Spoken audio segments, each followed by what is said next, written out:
আওয়ামী স্বৈরাচারী সরকার কৃষকের টাকা লুট করে বিদেশে পালিয়েছে মন্তব্য করে জাতীয়তাবাদী কৃষক দলের সাধারণ সম্পাদক শহীদুল ইসলাম বাবুল বলেছেন, বিএনপি ক্ষমতায় গেলে উৎপাদিত পণ্যের ন্যায্য মূল্য নিশ্চিতকরণ এবং বিনামূল্যে সার, বীজ, কীটনাশকের ব্যবস্থা করা হবে। এখনও জনগণের জানমালের নিরাপত্তা নেই। দ্রব্যমূল্যের ঊর্ধ্বগতি, তাই অবিলম্বে নির্বাচন দিয়ে জনগণের সরকার প্রতিষ্ঠা করার আহ্বান জানান তিনি। ঠাকুরগাঁও সদর উপজেলার বেগুনবাড়ি ইউনিয়নের দানারহাট মাঠে ইউনিয়ন কৃষক দল আয়োজিত কৃষক সমাবেশে কথা বলেন তিনি।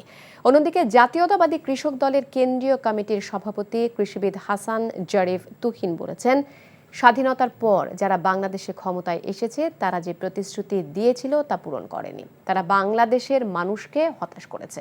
বিকেলে ব্রাহ্মণবাড়িয়ার নবীনগর শিবপুর ইউনিয়ন উচ্চ বিদ্যালয় মাঠে ইউনিয়ন কৃষক দলের আয়োজিত সমাবেশে প্রধান অতিথির বক্তব্যে এসব কথা বলেন তিনি।